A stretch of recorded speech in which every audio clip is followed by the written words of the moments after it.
Our all member CA Pinky Kedia, member of Western Regional Council, Treasurer. Before that,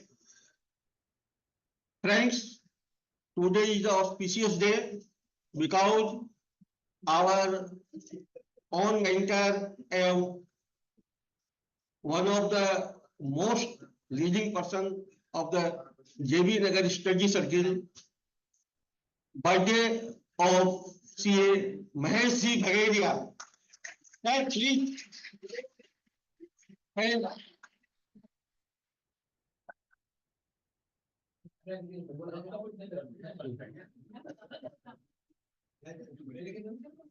I request all of you to say happy birthday to you.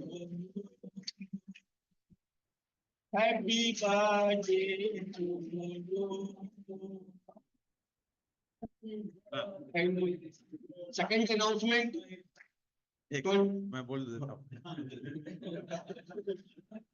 Friends, thanks a lot for all your compliments on my 66th birthday. अभी cricket का T20 का season है तो 2 sixer तो already मार चुका हूँ. Third is difficult. No sir मारना है आपको कितने सिक्सर मारना है अभी? 16. Yes. Ma'am is saying sweet 16. So I accept that challenge. And thank you all. Thank you Mahesh ji. And second 21 जून को योगा इंटरनेशनल डे पे हमारा योगा दिवस है. 7:30 को कोहिनूर में पूल साइड में all are requested to join in large way. Yoga mat लेकर के आना है सबको योगा करने के लिए. And I request CA Deepika Jain to please give a brief introduction of our past convener, WIRC regional council member, CA Pinky Kezia. Treasurer है ये तो सब जानते हैं. वैसे खजाने की चाबी घर में भी इनके हाथ में, वहां भी इनके हाथ में है. Please.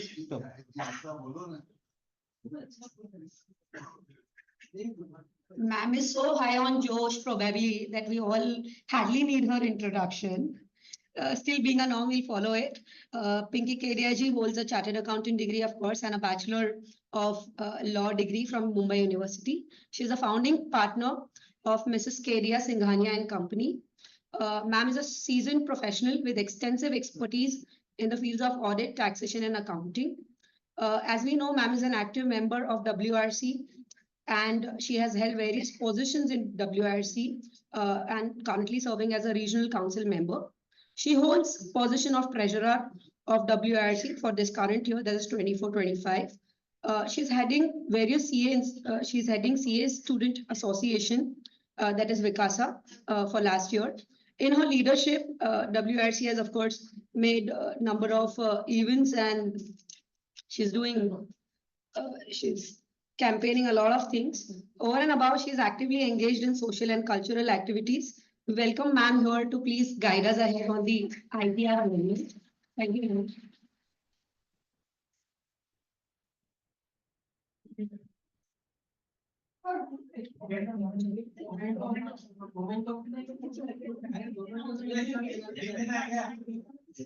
I request to please present the moment.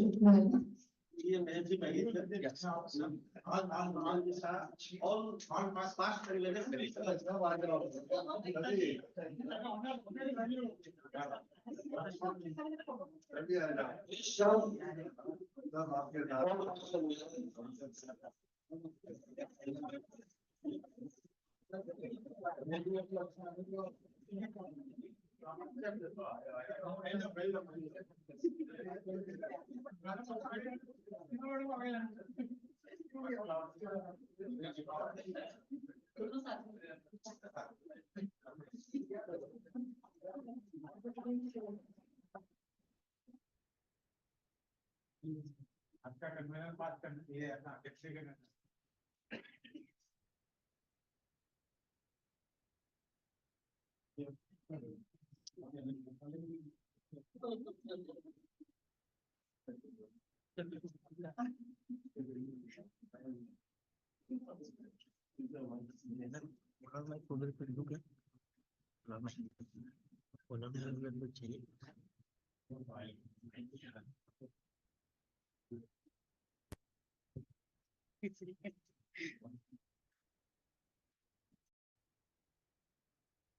Good morning and happy Father's Day.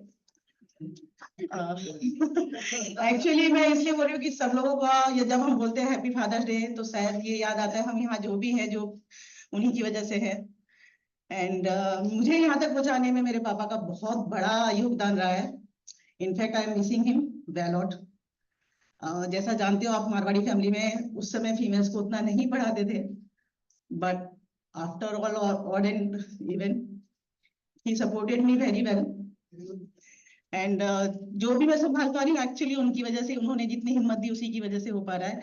And यहाँ आने के बाद में ये सारी जो मेरी फैमिली बनी, जो आज इतना प्यार दिया इन लोगों ने, बोलने के लिए मेरे पास शब्द नहीं मिल रहे तो थोड़ा इमोशनल हो रही हूँ, तो हो जाएगा थोड़ा ठीक बट तो एक्चुअली आज का जो भी टॉपिक है तो थोड़ा बड़ा, बट 1 घंटे में मुझे शॉर्ट करना है उसको। सी भगवान जी को भी हमें सुनना है प्रोजेक्ट फाइनेंस के ऊपर। So will restrict to change in ITR. उसके अंदर के सेक्शन में क्या लिखा है, क्या उसका इंटरप्रिटेशन है, अपने उतना डिस्कस नहीं करेंगे, करेंगे यदि टाइम बचा तो, ठीक है। तो वी विल स्टार्ट। सबसे पहले ये 20 असेसमेंट ईयर 21-22 में अपना जो भी सिस्टम चेंज हुआ ITR रिटर्न्स का, पहले जावा वर्जन होता था, एक्सेल होता था। Now they converted from 21-22 to JSON and that they are giving Excel offline Excel file. You can download that and you can fill and upload that file. But उसमें भी हम लोग every time we are asking for extension and extension के ये हमें time पे file नहीं मिली, return नहीं मिला, फॉर्मेट नहीं मिला, so we couldn't complete that. तो गवर्नमेंट ने भी डिसाइड कर लिया कि ठीक है ये एक्सक्यूज खत्म कर देते हैं, and they worked on that. And in Feb 2024 they released ITR 1, ITR 2, ITR 3 and ITR 4. So we can be well prepared and we should not ask the any extension. And as per my opinion मैं कभी भी extension के favour में नहीं थी। JB नगर में जब convener थी तभी भी बहुत लोगों ने एक्सटेंशन के लिए कहा था और मैंने सबको यही बोला था, why we are asking for extension? Client should ask. Client should ask. Because क्या होता था कि जब हम लोग, आप लोगों ने भी ये सुना ही होगा कि जितनी बार हम लोगों ने एक्सटेंशन डिमांड की उतनी बार उन लोगों ने कहा कि यदि आपके पास में वर्क ज्यादा है तो we will give it to other professional. तो इसलिए हमने कहा ये वर्क अदर प्रोफेशनल के ऊपर जाए, इससे बेटर है हम जो भी एसोसिएशंस हैं, ट्रेडर्स एसोसिएशन है, मैन्युफैक्चरिंग एसोसिएशन है, दे शुड आस्क ना कि आपने ITR लेट से निकाली, इसके लिए हम डेटा नहीं दे पाए। तो बिकॉज अभी भी क्लाइंट यदि 31 जुलाई की लास्ट डेट है, वो 25 को या 28 को या 29 को आएगा। और बहुत लोग तो बहुत होशियार है, उनको लगता है हमारी रिटर्न में कुछ नहीं है, खाली CA से अपलोड करवानी, 5 मिनट का काम है, they will come on 31 July at 10 PM। यही वही मैं बोल रही हूँ, 10 PM आएंगे कि वो CA तो पूरा दुकान खोल के बैठा है, एनी टाइम हम जाएंगे और वो हमारे लिए बैठा हुआ है और ही हैज टू डू, उसके पास कोई ऑप्शन ही नहीं है। तो प्लीज प्लीज आप लोग ना कहना सीखिए। Yes.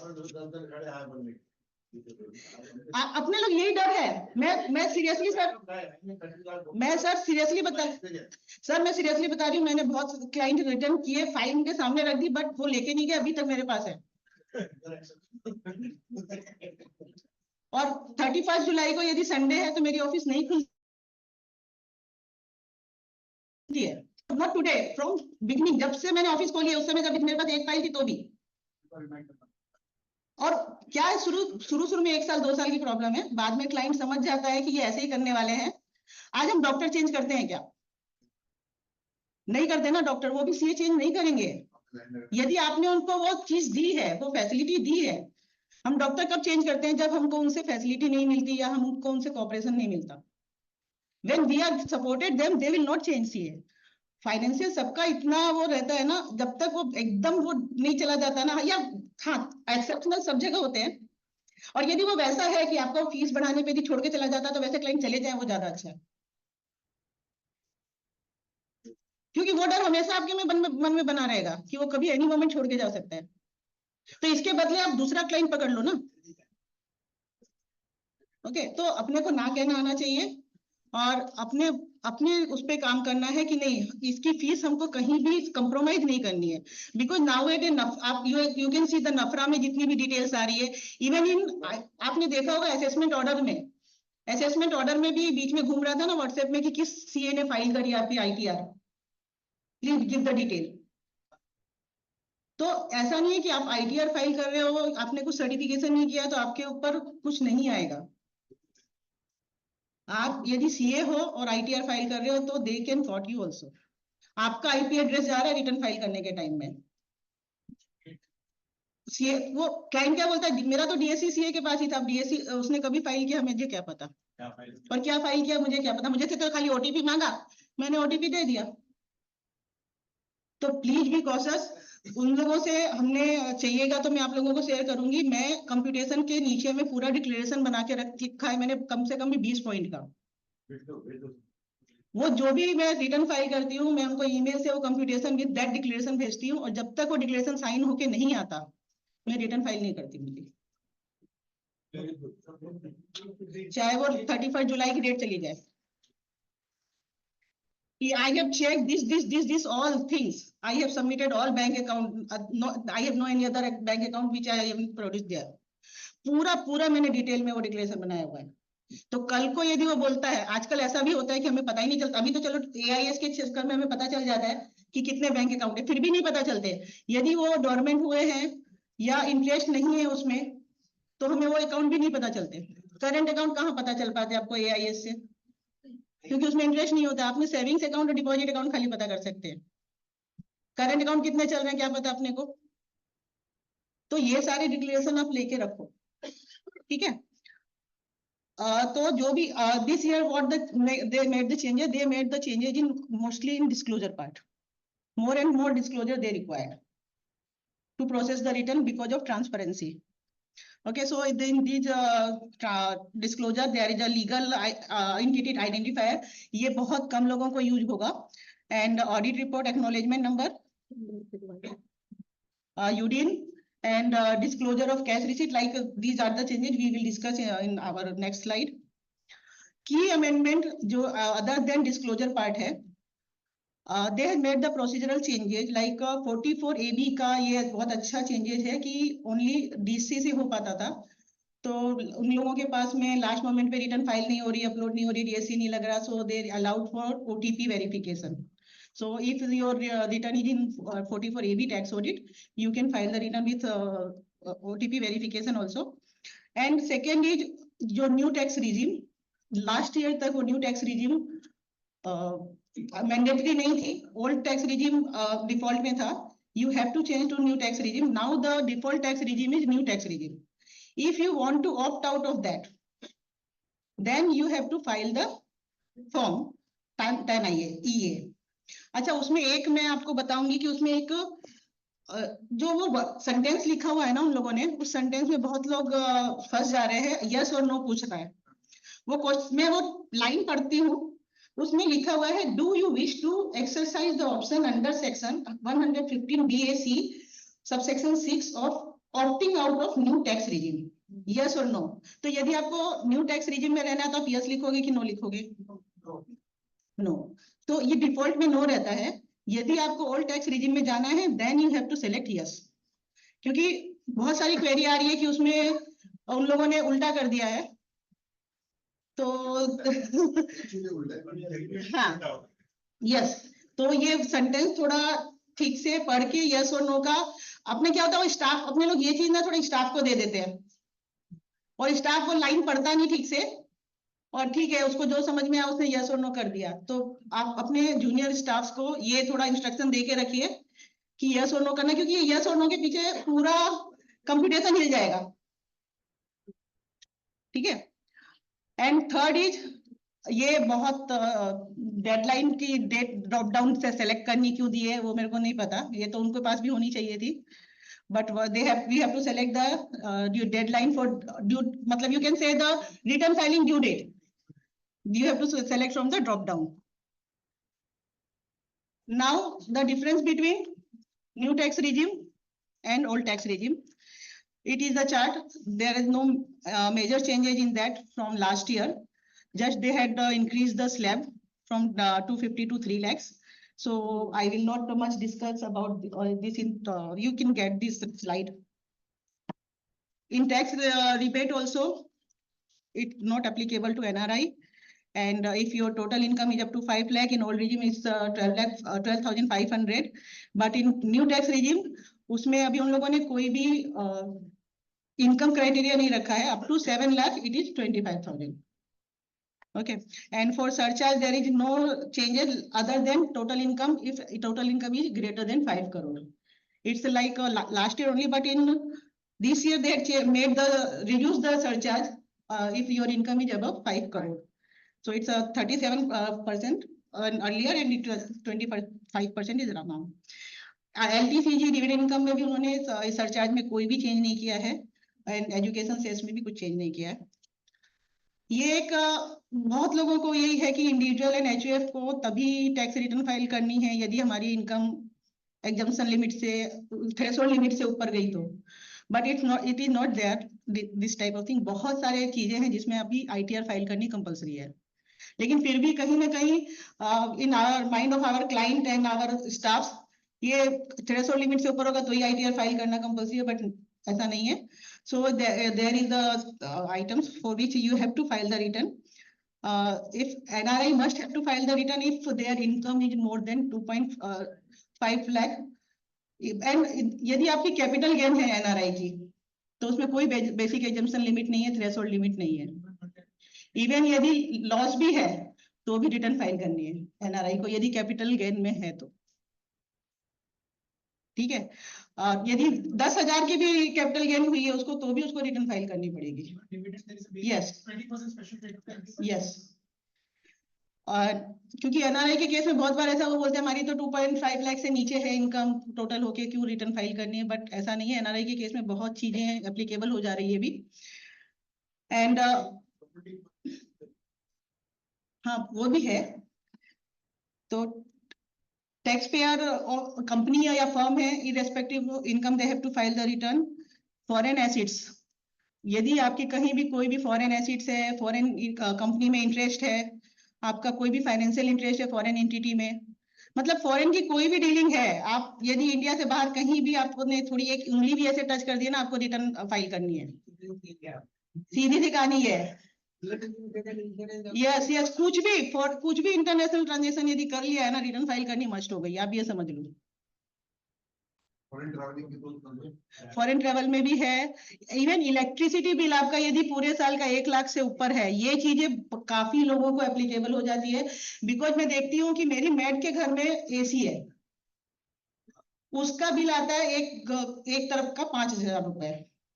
तो यदि उस मैड के घर में जो छोटा सा है उसमें 5,000 रुपए का बिल आ सकता है, तो मेरे ख्याल से बहुत लोगों के घर में ज्यादा बिल आते होंगे इलेक्ट्रिसिटी के।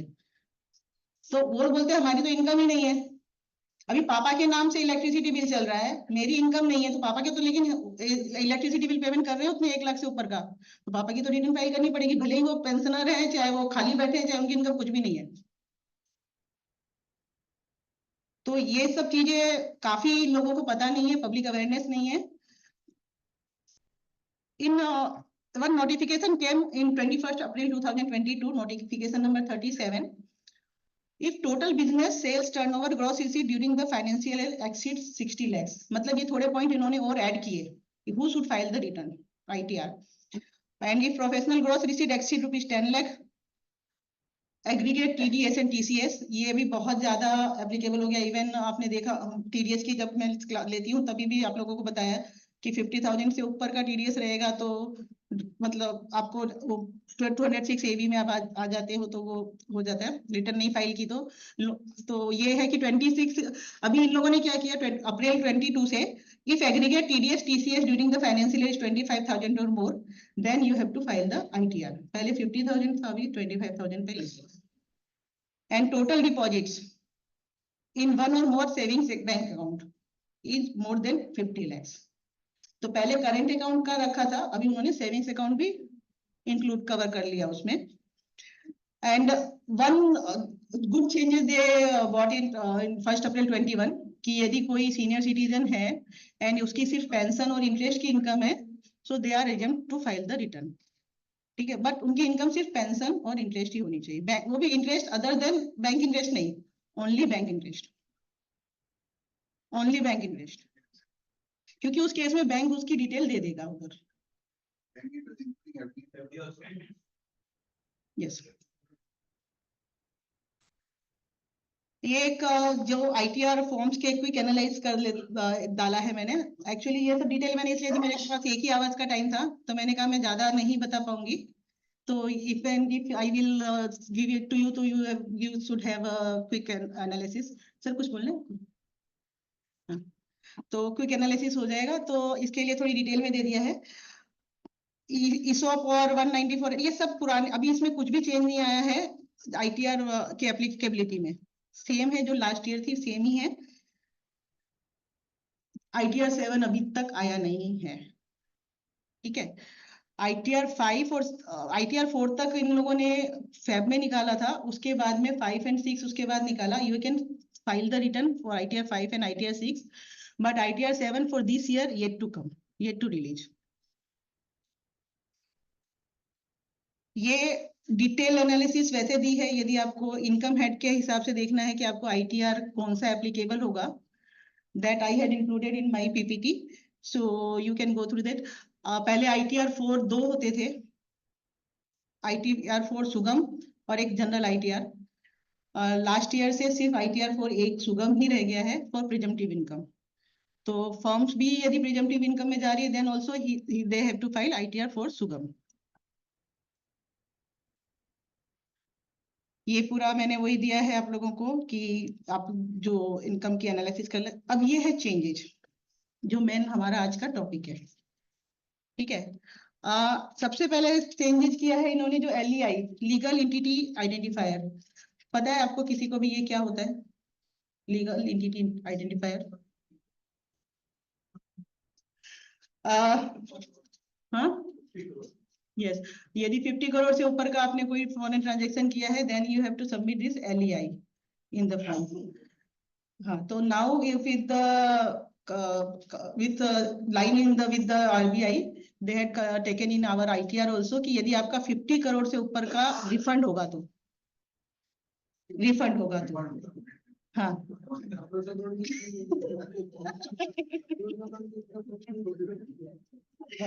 तो 50 करोड़ से ऊपर का यदि रिफंड हुआ, in that case you have to submit this LEI and this is the 20 characters alphanumeric form and इसका एप्लीकेशन करना होता है।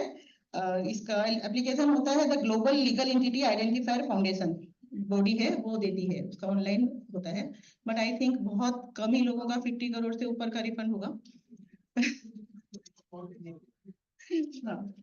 नहीं, गवर्नमेंट सोच रही है कि हम लोग सब उसमें आ जाएं उस स्लैब में, इसके लिए वो अभी से पॉजिटिवली वो दे रहे हैं।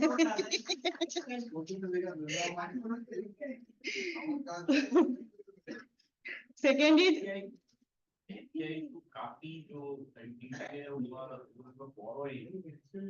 वो लोग के पास LEI रजिस्ट्रेशन रहता ही है, they are required to mention, LEI have to mention। Yes LEI है तो मेंशन करना है, they have to mention। they not be the 50 crore refund है या नहीं है, नहीं, यदि 50 करोड़ का रिफंड नहीं है देन इट्स नॉट कंपल्सरी। वो अपनी तरफ से एक्स्ट्रा इन्फॉर्मेशन सबमिट करना चाहते हैं तो दे सकते हैं, but if the refund is more then 50 crore then it compulsory है। यस, सेकेंड मैंने जैसा बताया due date of return file आपको डालनी है, तो इसके लिए मैंने इस ढंग से दे दिया कि कौन सी ITR में कौन सा चेंजेज होगा, एप्लीकेबल रहेगा। रीजन फॉर टैक्स ऑडिट, ठीक है, रीजन फॉर टैक्स ऑडिट मतलब 44 AD में आपने टैक्स ऑडिट कर रहे हो, 44 ADA में कर रहे हो, 44 AB में कर रहे हो, या कोई और रीजन से टैक्स ऑडिट कर रहे हो, you have to mention in ITR form. So this they want this reason. 44 A भी है, 44 BB भी है, मतलब आजकल सिर्फ 44 A भी नहीं रह गया टैक्स ऑडिट के लिए, बहुत सारे सेक्शन हो गए, that's why they had included in this. Furnishing of acknowledgement number of audit report and UDIN, ये भी इन लोगों ने भी कंपलसरी कर दिया। पहले भी कंपलसरी था बट होता नहीं है, बाद में हम लोग को यूडिन इंक्लूड करना पड़ता था रिटर्न फाइल। उसके बाद में कई बार ऐसा हो रहा था कि यूडिन अलग डेट में बन जा रहा है, ये सब प्रॉब्लम आ रही थी। नाउ दे रिक्वायर्ड कि आप रिटर्न फाइल करने के टाइम ही यूडिन डाल के ही, जनरेट करके ही डाल, टैक्स ऑडिट है तो। और टैक्स ऑडिट का एक्नॉलेजमेंट नंबर, अब ये टैक्स ऑडिट का एक्नॉलेजमेंट नंबर क्या है वो देखना पड़ेगा। हाँ वो वाला, यस, अपलोड करने के टाइम तो आपको पहले टैक्स ऑडिट अपलोड करनी है, टैक्स ऑडिट अपलोड करके जो एक्नॉलेजमेंट नंबर आएगा वो, एंड यूडिन का जो नंबर आएगा वो, दोनों ही डालना कंपलसरी हो जाएगा, अदरवाइज रिटर्न फाइल नहीं होगी आपकी। And now receipt in cash column, यदि if your receipt is less than 5% of your total turnover in cash, then tax audit is not required if your turnover is less than 3 crore। पहले 2 करोड़ था, अभी 3 करोड़ हो गया इस साल से। तो इसलिए इन लोगों ने रिटर्न में ही पूछ लिया है कि आपकी रिसीट कितनी है कैश में, आपको अमाउंट लिख के देना पड़ेगा, कंपलसरी है।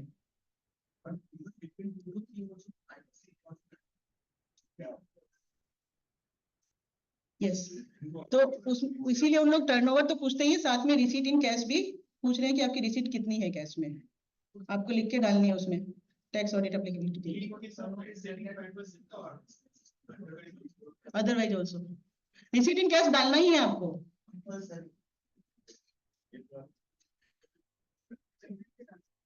नहीं, कैश रिसीट डालने का, पेमेंट नहीं है, पेमेंट नहीं डाल रहे, खाली रिसीट ले रहे हैं। कैश रिसीट, आप यदि कैश रिसीट का डिटेल देखने जाओगे ना, उसमें सब कुछ ये लोग इंक्लूड करते हैं। This is not cash income, this is cash receipt.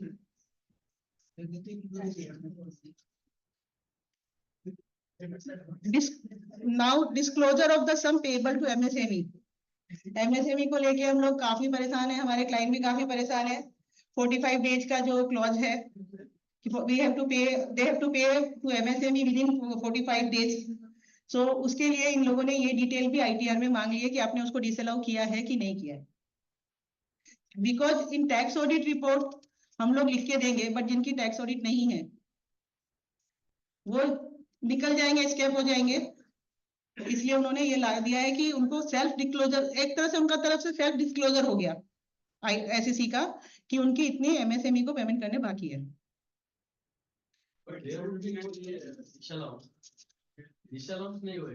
होगा ना, इसके लिए तो डिस्क्लोजर मांग रहे हैं ना।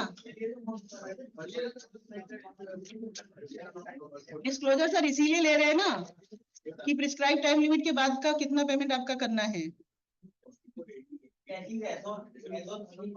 on 31st March, not as, it's not as on date of filing of return, as on 31st March आपका कोई भी MSME से को पेमेंट करना बाकी था प्रिस्क्राइब टाइम लिमिट से, तो वो आपको यहाँ पर मेंशन करना है, चाहे वो, हाँ यस, टैक्स ऑडिट के केस में ऑटोमेटिक ले लेगा। फिर भी मैं बोलूंगी एक बार प्रिकॉशन के लिए, we should check whether they are taking full the detail or not। वो उसका आउटलुक है, वो उसका देखना है उसको कि कब क्या। हाँ तो आप, अब मैं वही तो बोल रही हूँ आपको, जो आप उससे डिस्क्लोजर लोगे अपने क्लाइंट से, उसमें उसे लिखा के लो ना कि वो उसके पास कोई डिटेल नहीं है। In case of tax audit also, how you can come to know, आप इतने सारे उसके क्रेडिटर्स हैं, आप सबका MSME देखने जाओगे, आपको तो उसे डिक्लेरेशन ही लेना पड़ेगा ना।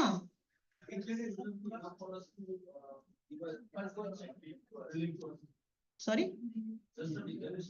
नॉट जस्ट डिक्लेरेशन नहीं, डॉक्यूमेंटेशन क्या बोलता है, we have to sample check, we should not, we can't check 100%, we have to take a sample check on a reasonable ground। हमको अपने हिसाब से जब हम क्लाइंट के यहाँ जाते हैं या क्लाइंट की रिटर्न देखते हैं तो हमें समझ में आ जाता है कि रीजनेबल या मेटेरियलिटी लेवल पे हमें सैंपल चेक करना है। उसके बाद में यदि कुछ और ऐसा रह जाता है जो हमारी मेटेरियलिटी लेवल से नीचे का है या बाहर का है, उसके लिए वो डिस्क्लोजर काम आता है। ठीक है, अभी आप देखते हो स्टैट्यूटरी ऑडिट रिपोर्ट में भी हमको आजकल मेटेरियलिटी लेवल देना पड़ता है कि हमारी मेटेरियलिटी लेवल कितना है, तो आपको वो प्रूफ करना पड़ेगा यदि कहीं भी कुछ प्रॉब्लम हुई तो।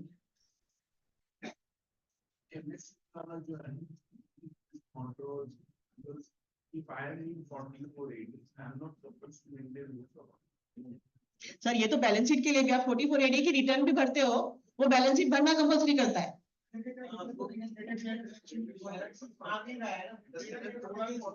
वही टोटल रिसीट टोटल पेमेंट तो मांगता ही है ना 4480 या एडीए में भी। तो अभी जब हम बोल रहे हैं कि बुक्स मेंटेन नहीं करते, how can I give that कि रिसीट कितनी है, पेमेंट कितनी है, एक्सपेंस कितना है। और सर एक सीधी सी बात मेरे को ये बताइए, कोई भी बिजनेसमैन अपना देना लेना तो मेंटेन करता ही है ना। बुक नहीं मेंटेन करता होगा, देना लेना तो मेंटेन करता ही है ना कि मेरे को किसको कितना देना है, किससे कितना लेना है, कितने तक कौन सा बिल है, पेड अनपेड की उतनी फाइल तो मेंटेन करता है, उतना ही काफी है ना। अनपेड बिल की फाइल उसकी अलग रहती है ना, क्रेडिटर छोड़ेंगे उसको बिना पेमेंट के। तो ये तो रीजन हो ही नहीं सकता, इस ग्राउंड पे तो वो ले ही नहीं सकता कि मेरे पास में डिटेल नहीं है, फिर तो बिजनेस बंद करके बैठ जा भाई। मैडम आपने एनए लिखा है, कौन से आईटीआर में एप्लीकेबल है, ये प्रिजम्पटिव में है ना। हाँ, उसमें इन लोगों ने नहीं कंपलसरी किया है अभी,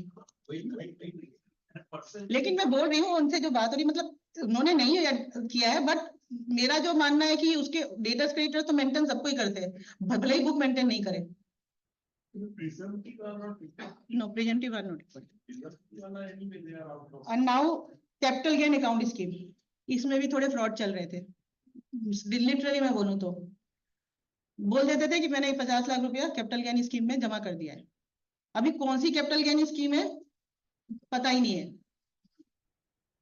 ठीक है, तो गवर्नमेंट के पास में थोड़े बहुत केसेस ऐसे आए होंगे जिसमें वो कॉट हुए। Now they need more detail if they had deposited their amount to get the exemption limit to get the benefit of capital gain tax.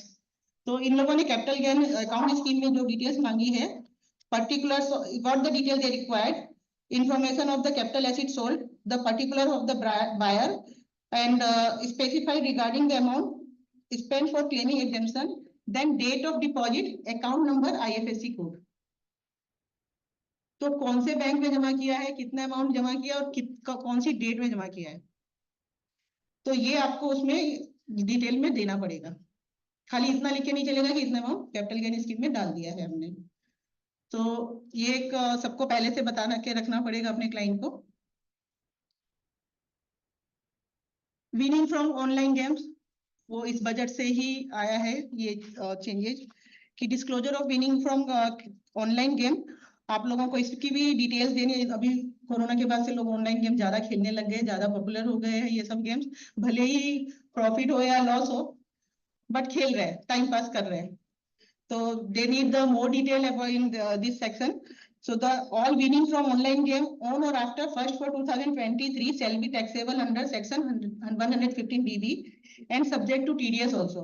So आपको 26 एज में आ जाएगा कि उस पे कितना TDS कटा हुआ है। So you have to give the details of online game, और वो पूरा टेबुलर फॉर्म है कि प्रॉफिट कितना हुआ, कब खेला था, पूरा डिटेल देना है उसमें, टेबुलर फॉर्म है उसका पूरा। और शेड्यूल ओएस में मिलेगा आपको ये other income, other source income में। इसमें लेकिन आप लोग एक चीज देखोगे, मैं यहाँ तो उतना टाइम नहीं बता नहीं पाऊंगी, वो आप टेबल में देखोगे ना, उसमें लिखा है जितना पॉजिटिव है ना उतना ही प्लस करना है,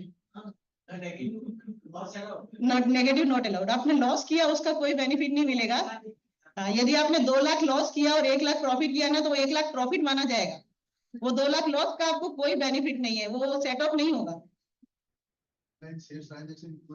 नहीं, ये ऑनलाइन गेम्स खाली। पॉलिटिकल पार्टीज, इलेक्शन में बहुत लोगों ने इस बार कुछ ना कुछ डोनेशन दिया होगा जिताने के लिए अपनी अपनी पार्टीज को। जैसे हम बोलते हैं ना, हम गिफ्ट दे रहे हैं with our love and affection. तो वो लव एंड अफेक्शन में आपने किस पार्टी को कितनी कब दिया, क्या दिया, वो पूरी डिटेल अभी आपको इसमें देनी है। यदि if you want the deduction, the like a date of contribution amount with a breakdown of contribution made in cash and other kind. तो कैश का भी अलग देना है आपको, और अदर फॉर्म में दिया है तो भी देना है आपको। और इसमें लिखा है contribution, not donation, it's a contribution. तो ये 2, 3, 5, 6 ये इसको एप्लीकेबल है। देन नेक्स्ट चेंज इज, हाँ नहीं, ये लोग ने थोड़ा सोफिस्टिकेटेड वो बोला कंट्रीब्यूशन है पॉलिटिकल पार्टी को जो दे रहे हैं आप, पॉलिटिकल पार्टी के लिए। So you have to give the detail of eligible contribution amount, transaction reference number for UPI transfer or check, और IFSC code of the bank।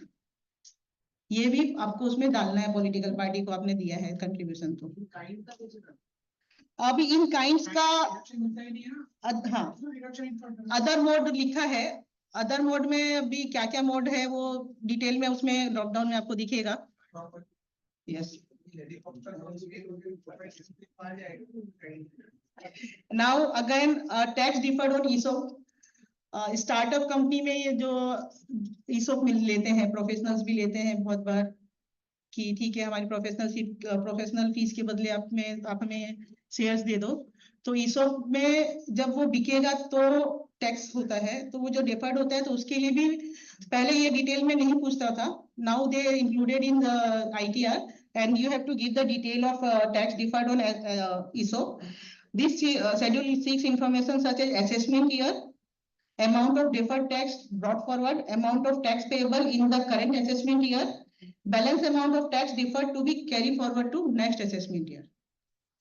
तो इसमें भी बहुत सारी डिटेल चाहिए ESOP के लिए भी। तो जस्ट खाली ऐसे लिख के नहीं होगा कि हमने इतना अमाउंट टैक्स डिफर किया, पूरा मतलब रिको बना के देना है कि कितना किस ईयर में कितना था, कि कितना हमने अवेल कर लिया, इस ईयर में कितना लगा, और बैलेंस हमने कितना कैरी फॉरवर्ड किया है।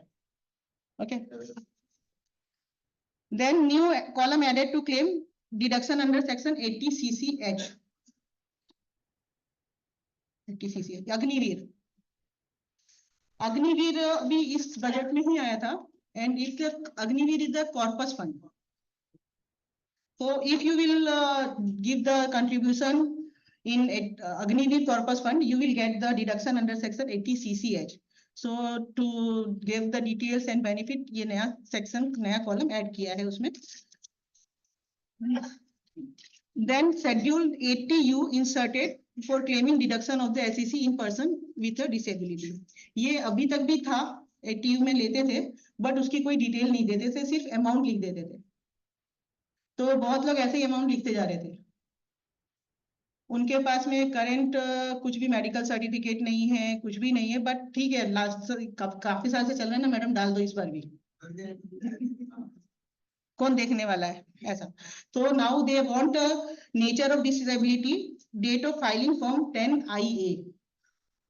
10IA फॉर्म कंपलसरी है। मैंने पहले भी मेरे क्लाइंट्स लोगों को बोला था, उन लोगों ने कहा कहीं भरना तो है नहीं मैडम, रहने दो। Now they require the detail of date of filing form 10IA, acknowledgement number of filing 10IA, and UDID number, UDID number। तो ये 10IA फॉर्म भी ऑनलाइन अपलोड करना है, उसका एक्नोलेजमेंट रहेगा, नंबर रहेगा, वो डालना रहेगा। ठीक है, तो जो भी आप लोगों के क्लाइंट में या किसी में भी कोई 80U का बेनिफिट ले रहा है, तो उसको पहले से ही बता दीजिए कि ये फॉर्मेलिटीज करके रखे, पता चला 31 जुलाई को रिटर्न ही नहीं फाइल हो पाई इसकी वजह से। नॉट ये कॉम्प्लिकेशन नहीं है, डिस्क्लोजर्स है। क्या होता है ना, excess of everything is bad, ये वो चीज हो गई है कि सब चीज का एक्सेस बेनिफिट लिया गया, तो अब वो हर चीज में डिस्क्लोजर मांग रहे हैं। AIS में कैसे इतनी सारी इंफॉर्मेशन आ रही है, जो भी डिटेल दे रहे हैं AIS वाले, मतलब बैंकिंग, फाइनेंशियल इंस्टीट्यूशन या आपके RTO, जो भी ऑथोरिटीज है, उनसे भी उतने डिस्क्लोजर ले रहे हैं, तो अपने IAS में उतनी इंफॉर्मेशन आ रही है। Yes, yes, that's why New section 80DD 6 detail towards maintenance and medical treatment of the person with a disability. तो उस केस में भी इन लोगों ने पूरी डिटेल चाहिए, इसमें भी 75 to और 1,25,000 is allowed for individual is suffering from a disability or severe disability. तो इसमें भी जो डिटेल आपको देनी है, the detail is nature of the disability, type of dependent. तो आपका कौन है, स्पाउस है, डॉटर है, फादर है, मदर है, ब्रदर है, सिस्टर है, कौन है, और उस डिपेंडेंट का पैन नंबर। अदरवाइज क्या हो रहा था, मैं मेरा भी ले रही हूँ, मैं दूसरे का भी बता रही हूँ कि मैं उसका भी भर रही हूँ, और वो खुद के में भी ले रहा है। फॉर्म 16 में भी रिडक्शन देखते हैं। तो इसके लिए इन लोगों ने ये लेके आए कि आपको जो भी डिसेबिलिटी का, यदि आप 80DD में बेनिफिट लेना है, तो आपको ये देना पड़ेगा कि आपका उससे रिलेशन क्या है, आप किस तरह से वो आपके रिलेटिव है, और उसका पैन नंबर, क्योंकि पैन नंबर से ही वो ट्रेस कर पाएंगे कि वो भी कितना अमाउंट का जा रहा है। आधार भी डालना है डिपेंडेंट का, पैन नंबर भी डालना है, दोनों डालना है। डॉक्टर सर्टिफिकेट तो खाली उसके लिए होता है कि आपकी डिसेबिलिटी कितनी है, कितनी % डिसेबिलिटी है, आपको इसमें भरना है, उसमें नाम रहता है, वो आपको स्कैन करके नहीं मंगवा रहा, वो आपको भरना है इसमें उसका डिपेंडेंट का पैन नंबर। डॉक्टर ये नहीं लिख के देता कि वो आपका रिलेटिव को, आपके स्पाउस है, आपका फादर है, आपका मदर है, कौन है वो नहीं लिख के देता, वो खाली ये लिख के देता है कि उसको कितनी % डिसेबिलिटी है। तो आपको इसमें डालना है कि आपका नेचर ऑफ डिसेबिलिटी में वो आ जाएगा, देन आपका कौन रिलेटिव किस टाइप से है, रिलेटिव का PAN number, Aadhaar number, date of filing of acknowledgement, इसमें भी फॉर्म 10 आइए फाइल करना है, अपलोड करना है, उसका एक्नॉलेजमेंट नंबर डालना है एंड UDID नंबर डालना है।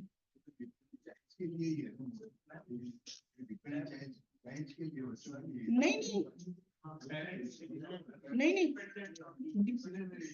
चाइल्ड के लिए नहीं है, मदर, फादर, सन, डॉटर, स्पाउस, सबका आपका, यदि ब्रदर सिस्टर के लिए भी है, बट इस केस में यदि वो आपके ऊपर डिपेंडेंट है। डिपेंडेंट का मीनिंग क्या,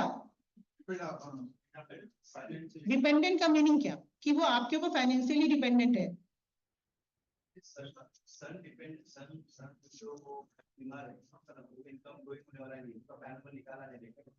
तो नहीं मिलेगा, आपको पैन नंबर निकालना ही पड़ेगा अभी कंपल्सरी, आधार नंबर, पैन नंबर करना ही पड़ेगा आपको।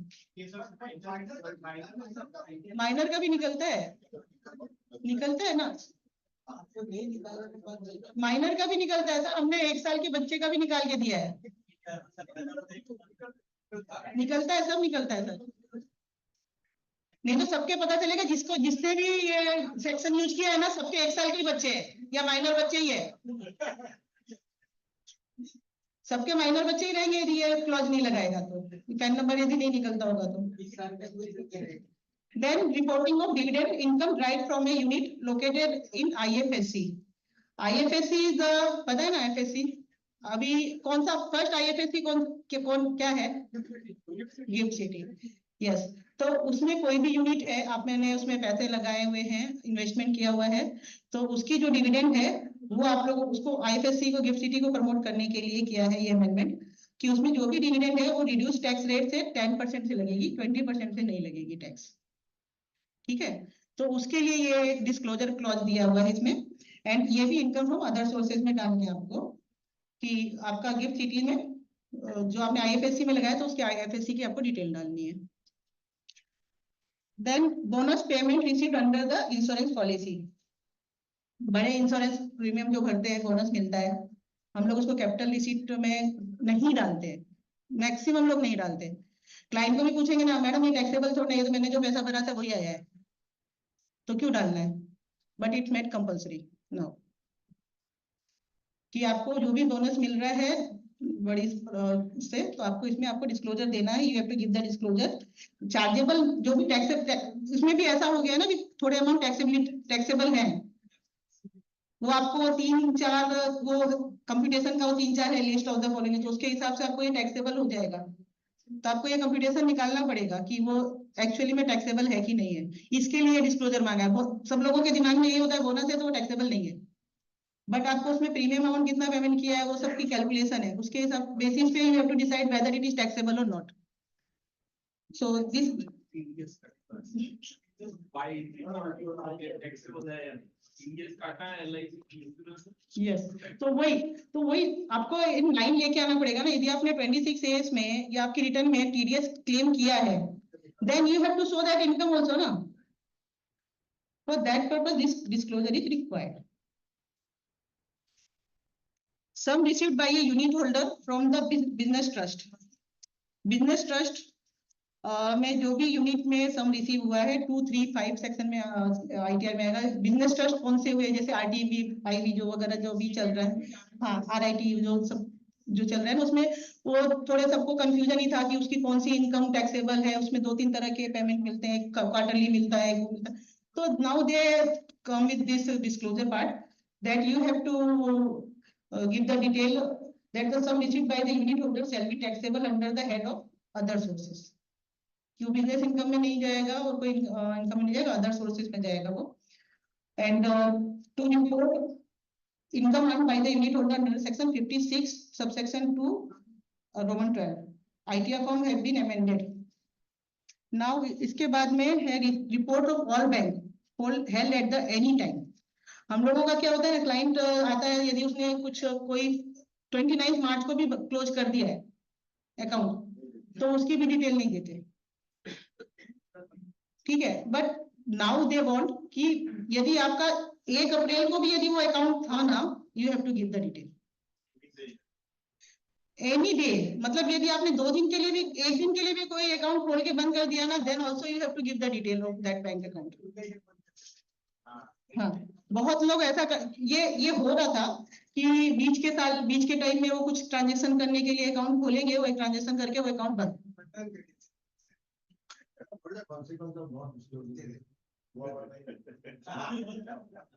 सर वो तो जब आएगा तब पता चल जाएगा। क्योंकि मैं बताती हूँ, मैंने 10 साल पहले सर मैंने एक ऐसा ही था, सर्वे का केस था। उसमें हमने डिटेल बनाने के लिए बैठे ना, तो पता चला 10-10 करोड़ के कुछ ट्रांजेक्शन दिख रहे, एक अकाउंट से दूसरे जगह जा रहे, दूसरे से वापिस आ रहे हैं। अब मैंने उससे पूछा कि ये किधर जा रहा है, then client is saying madam ये इसको गया उसको गया, ऐसा कुछ तो बहाना बनाया। बाद में जब मैं डिटेल में मैंने थर्ड पार्टी के हिसाब से बैंक से जाके रिपोर्ट निकाली, डिटेल निकाली, पता चला कि वो उसी का अकाउंट था, वो अपने अकाउंट से रुपए घुमा रहा था और उस अकाउंट से किसी दूसरे को पेमेंट हो रहा था और वो अकाउंट बंद कर दिया उसने।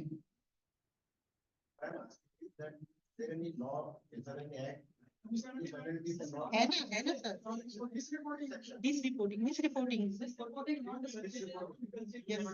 Concealment non report, yes.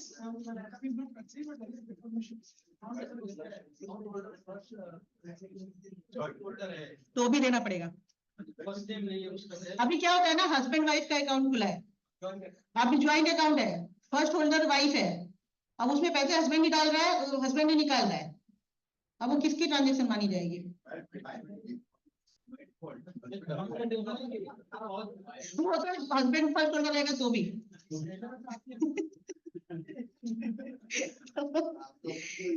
तो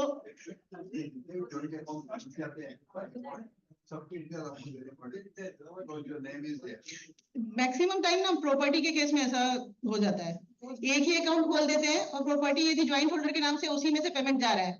अभी जब स्क्रूटनी आएगी ना, उस समय देखेंगे किसकी स्क्रूटनी आई ना, उसके हिसाब से बता देंगे कि ये पेमेंट इसने किया था।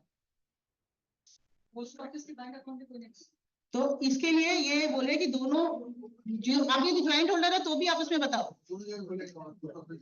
दोनों आईटीआर में आएगा। 3 ज्वाइंट होल्डर है तो तीनों के आईटीआर में आएगा। बिकॉज क्या होता है ना, जब वो उसमें बैंक इंटरेस्ट आया, अभी बैंक इंटरेस्ट किसके में डालेगा वो बैंक वाला? फर्स्ट होल्डर के केस में। बट क्या होता है मैक्सिमम टाइम बहुत बार ऐसा होता है कि वो अकाउंट सेकंड होल्डर का कोई वो प्रूफ उतना नहीं था, तो सेकंड होल्डर का सेकंड वो रखा, बट उसमें ट्रांजैक्शन सारे जो हो रहे हैं वो सेकंड होल्डर कर रहा है। फर्स्ट होल्डर कोई ट्रांजैक्शन नहीं कर रहा, सेकंड होल्डर ही कर रहा है सारे ट्रांजैक्शन। हाँ, तो इसके लिए ये लोग बोल रहे हैं कि आपके जितने भी ज्वाइंट अकाउंट है ना, आपको डिटेल देनी है। आपने एक दिन के लिए भी अकाउंट खोल के बंद किया है तो भी आपको डिटेल देनी है। मतलब ड्यूरिंग द ईयर कोई भी बैंक अकाउंट हुए हैं तो आपको इसमें डिटेल देनी है। the 5% that was personal injury accounts is already like that. Second, out there for name say only. तो अभी डेटा है सर, अभी कितनी सारी नोटिस आ रही है ना, वाइफ को इधर से दे देंगे और वाइफ के अकाउंट वाइफ के में भी डालना पड़ेगा ITR में। नाम डालेंगे क्यों डालने में आपको क्या दिक्कत है, खाली आपको डिस्क्लोजर ही देना है ना। ऐसे भी देखिए पैन नंबर है तो उनके पास, गवर्नमेंट के पास वैसे भी डिटेल तो जाएगी है ना। फिर now again unabsorbed depreciation pertaining to additional depreciation from WDV of the block of asset as on 1/4/23। ये क्या है कि यदि आपका जो डेप्रिसिएशन है आपका, the Finance Act 2023 extend the scope of this regime to AOP, BOI and AJP as well। उसमें जो भी अल्टरनेट रिजीम जो जा रहे हैं न्यू रिजीम में जाएंगे, तो न्यू जो भी है सबको कंपल्सरी कर दिया है, डिफॉल्ट कर दिया है। पहले खाली इंडिविजुअल HUF के लिए था, now it is AOP, BOI and AGP के लिए भी है। तो यदि वो न्यू टैक्स रिजीम में चले जाते हैं तो उनको डेप्रिसिएशन का भी बेनिफिट नहीं मिलता। ठीक है, तो अभी क्या बोल रहे हैं, ये डेप्रिसिएशन जो भी आपका रहेगा ना वो आपकी WDV, आपकी ओपनिंग जो WDV है उसमें ऐड हो जाएगा। तो आपको वो डिटेल इसमें डालनी है। Then 80 IAC in respect of eligible startup, जो भी स्टार्टअप को बेनिफिट मिलते हैं उसकी भी डिटेल आपको पूरी इसमें डालनी पड़ेगी। जस्ट खाली इतना लिख के नहीं होगा, स्टार्टअप का नंबर देके नहीं होगा। Detail we have to give that the date of incorporation of the startup, nature of business, certificate number as obtain from inter ministerial board of certification, first assessment year in which deduction was claim, amount of deduction claim for current assessment year. क्योंकि इसमें जो लिखा हुआ है 80 IAC में कि they can get the deduction for the 3 consecutive assessment year out of 10 year at the option of such a startup. 10 year के बीच में कोई भी 3 कंसेक्यूटिव ईयर्स में they can take the deduction.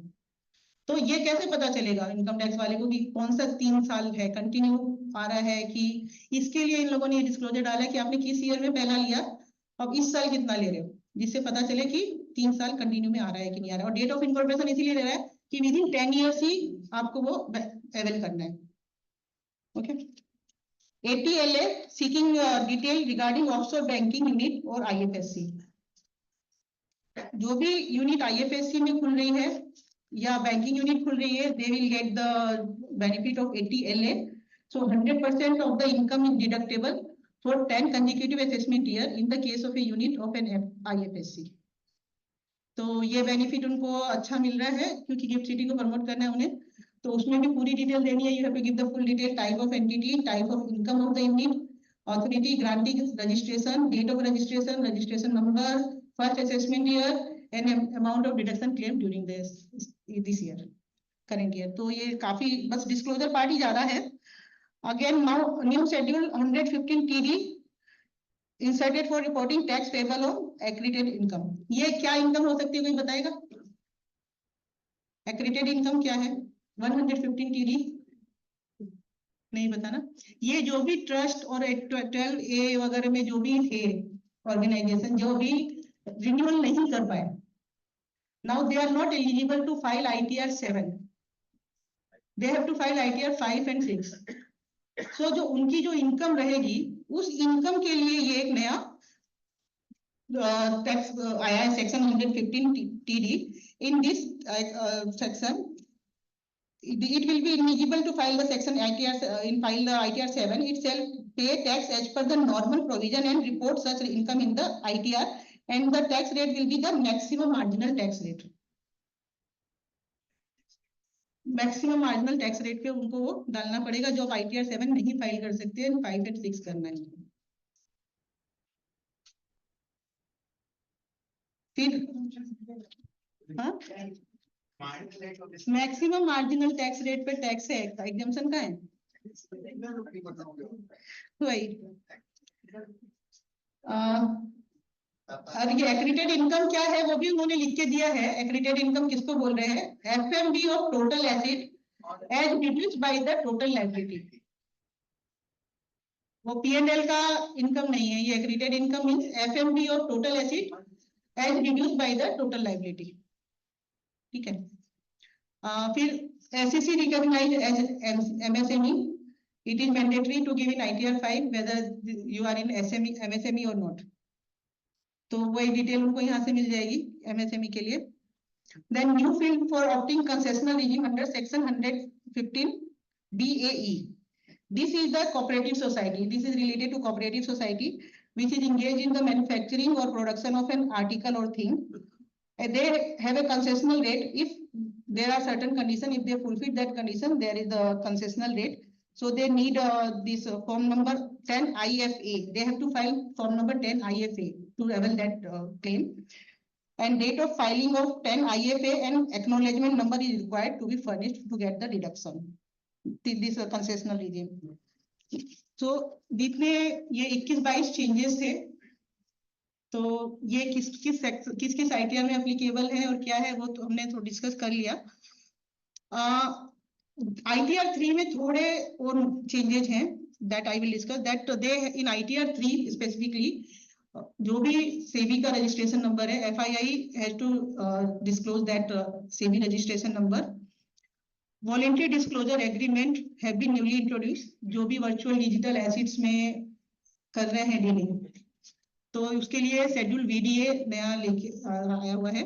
And quarterly back down भी आपको उसमें देना है, वो भी पूरा टेबल है, बहुत डिटेल है उसमें. तो that have to be file disclose. And as per section 10A to B, advance received from specified individual and others are to be reported under the advance category in source of fund in balance sheet. तो जो भी specified person से आपने advance लिया है, अलग से वो मेंशन करना पड़ेगा आपको सोर्स ऑफ फंड में, बैलेंस शीट में. एंड इन P&L ये बहुत वेलकम चेंज है जो हम बहुत दिन से, बहुत सालों से चाह रहे थे. जब से F&O स्टार्ट हुआ, इंट्राडे स्टार्ट हुआ, मोस्ट ऑफ द थिंग हम लोग जब भी ITR भर रहे थे वो R&D चल रहा था. कोई किसी ढंग से भर रहा है, कोई किसी ढंग से भर रहा है, क्योंकि as per institute guideline turnover का अलग वो है निकालने का टैक्स ऑडिट के लिए. So they have introduced this new column in trading account. You have to give the income and turnover. Turnover from intraday, that is separate column, and income from intraday you have to give in trading account in P&L.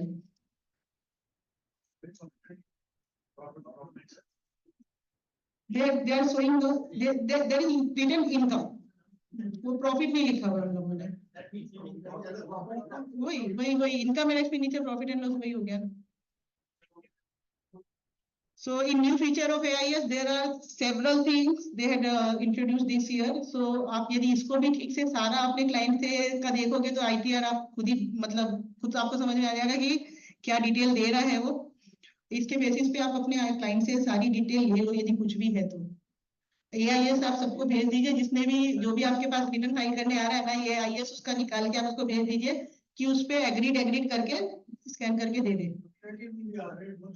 Yes, अभी update हो रहा है, पूरी detail आ नहीं रही है, तो better कि अभी थोड़ा वेट करके ही किया जाए तो बेटर है. लास्ट ईयर रिमेम्बर कि वो अपने को बाद में दिया था, और उसमें भी अभी तक भी नोटिस आ रहा है कि एक ही एसेट 2 बार दिख रही है, कि 2 बार इनकम दिख रही है, 2 बार बिकी है. प्रॉपर्टी में ज्यादा आ रहा है. यस, क्योंकि दोनों तरफ से उनको डिटेल जा रही है ना, सेलर भी दे रहा है और इधर RTO से भी जा रहा है, रजिस्ट्री से भी जा रहा है, तो दोनों तरफ जा रही है. Yes. So there are so many details they are giving. 56 items they have included in new AIS. So madam highlight करने की AIS में immediately respond करेंगे, because the property purchase की 3 एंट्री आ रही है, सेल्स की डबल एंट्री आ रही है, तो बिफोर फाइलिंग उसको yes करना बहुत जरूरी. यही मैं बोल रही हूँ कि before ITR filing you have to respond whether you are agreed or not with that transaction. वो लास्ट ईयर किया सर, इस साल की बात हो रही है, इस साल के लिए बोल रही हूँ.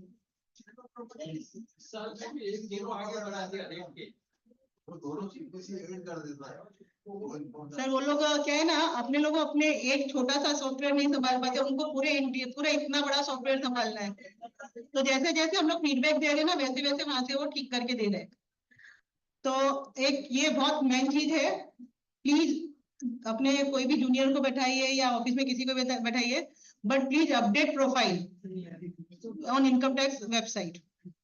ITR वेबसाइट पे प्रोफाइल अपडेट कीजिए, उसका क्लाइंट का ही SSC का ही मोबाइल नंबर दीजिए, SSC का ही ईमेल आईडी दीजिए, अपना मत दीजिए। आपने अपना दिया वहीं पर फंस जाओगे। SSC बोलेगा मुझे तो कुछ पता नहीं, मुझे तो कुछ इंटीमेशन भी नहीं आता, उसमें नंबर भी हमारे CA का ही दिया हुआ है। क्योंकि जो भी नोटिसेज आती है, आपकी ड्यूटी हो जाएगी, यदि आपके पास में आता है ना, तो आपकी ड्यूटी हो जाएगी यदि आपने कहीं भी थोड़ा सा भी मिस कर दिया उसको अटेंड करने में। तो कभी भी अपना नंबर मत दीजिए। बहुत क्लाइंट को इतना फेवर करने की जरूरत नहीं है, हम फेवर ये करेंगे कि उसका काम बराबर से करके दे देंगे।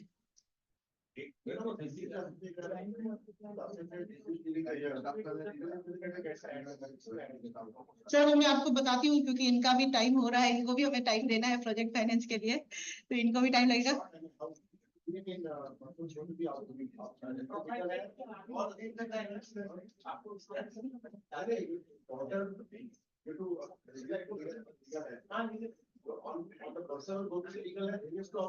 यस यस, उसमें आता है सर, उसमें आता है, लीगल हेयर के केस में भी आता है भरने के लिए।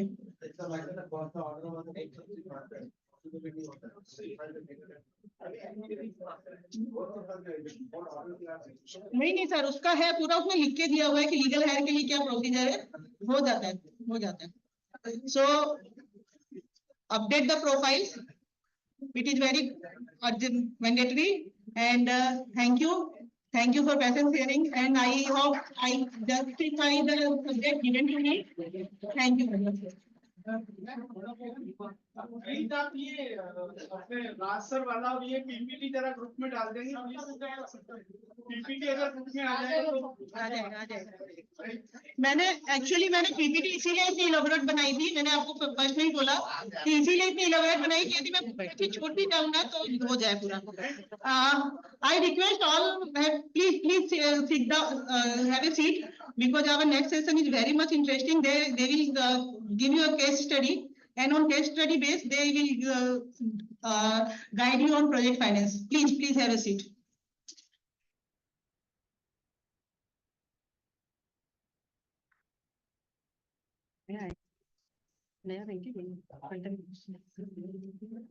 Before we invite our next speaker, I would like to propose a hearty vote of thanks to our to speaker Sri Pinky Kiriaji. She has very well summarized all the changes in the ideas for us. I think a very easy to see, easy to refer guide for us, handy with us now. Thank you, ma'am, for preparing it for us. Thank you for taking all the queries, and thank you for all of you to making it more interactive. Now, I would like to take this opportunity to introduce the second speaker. CA Shiv Bhagwan Savaji. He is a fellow chartered accountant from 1994 batch. He did his BCom honors from Calcutta University and is into practice of financial services since 1997. Also, he did his executive MBA from IIM Kolkata. He has a 29-year plus post-qualification experience in the areas of project appraisal, financial consultancy, raising of funds through debt and equity. He has proficiency in identifying and adopting emerging trends, spearheading business valuations and corporate restructuring projects, encompassing development of strategies, solicitation of interest, business valuations, financial analysis, due diligence and negotiation and documentation activities. He has indicated of more than 5,000 crore for various MSME clients from different banks over the past 2 decades. And he has held various posts at the Thane branch of WRC and had become the chairman of the Thane branch for the year 21-22. With a brief introduction, I would like to now invite our past conveners to present a memento to Sri Shiv Bhagwan Savaji and welcome him.